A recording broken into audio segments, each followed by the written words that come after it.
Hey, what's up, guys? This is Mushroom Matt, aka DJ Matt Attack, aka world record holder for the most mushrooms ever consumed on camera. We're in downtown Detroit on Belle Isle at North Point on this beautiful day. It's like the last day of what we're gonna call spring, and yeah, we're here for the Tiny Desk at Belle Isle. Beautiful day. We got the Renaissance Center in the backdrop. We also got Canada on the other side. So we got two different countries right in the backdrop. I'm here to talk about a little bit of music, how I incorporate music with psychedelics, and what kind of got me into infusing them together, and what they do for me, and how they can potentially even help you. When I first started 8 years ago, mushrooms psychedelics in general, really weren't a thing. Decriminalization wasn't even a thing. It was really early in the game. There weren't that many companies.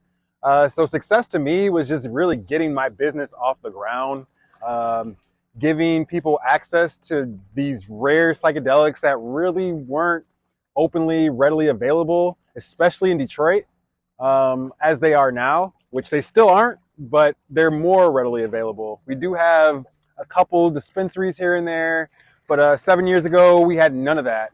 So success to me was just really getting those psychedelics in the hands of people. I would typically vend at cannabis events. They would kind of like shelf me in the back because it was so, I guess, in a gray area as far as law wise. So as I progressed and as the years, as decriminalization kind of progressed throughout the state of Michigan, I was able to, I guess more so as they call it, come out of the closet and be more open with what I do, not be so secretive. Even vending at cannabis events, they would kind of emphasize that, brands like mine would be in attendance, So success now, fast forwarding, is kind of having more of a brick and mortar type of feel, or a brick and mortar type of presentation, as far as if I'm I'd rather be at a building opposed to just a random meetup, or being in the back of a cannabis show, or a vendor show.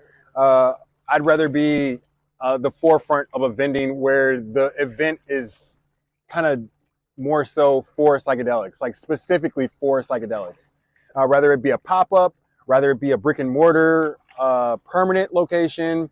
That's what I consider success now. It started in 2023. I just wanted to push my personal limits. I saw a guy that goes by the name of Kalindi E. He is a resident, born and raised in Detroit, and he kind of started the psychedelic renaissance in Michigan, I want to say, by just doing kind of a similar thing where he would take large doses of mushrooms, put on earplugs, sit in a completely pitch black closet for hours, for the whole duration of the trip, like 6 to 8 hours, and he would do large doses from like 30, I think, upwards to like maybe 50 grams. And, I saw his story. I got the opportunity to meet him one time at in Ann Arbor in a symposium he was speaking at. But it really inspired me to push my limits as well.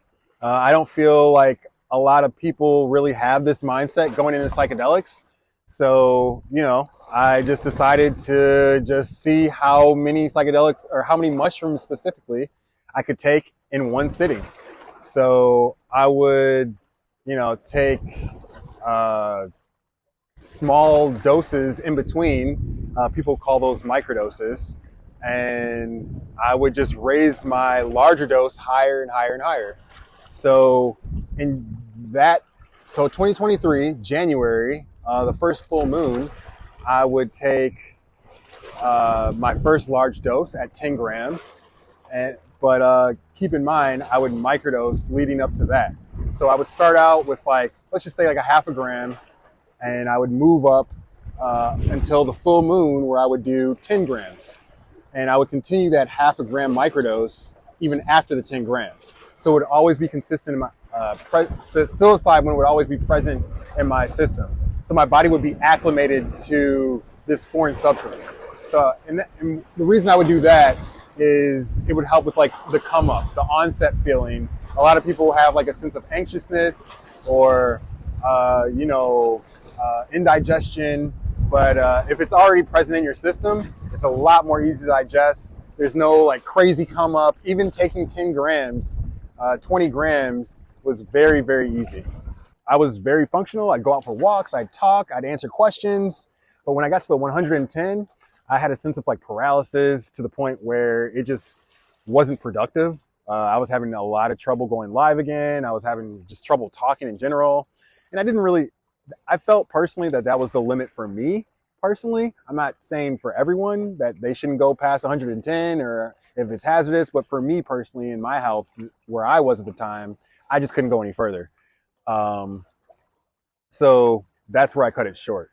But the reason behind doing it was simply just to push my personal limits and to show people what would happen if you were to take an insane dose of mushrooms that most people would, kind of have second guess taking, even considering. All right, but it was fun chatting, guys, but it's time to get to this tiny desk. And yeah, let's do it, man. We're about to head to the other side of the island and get a little set going.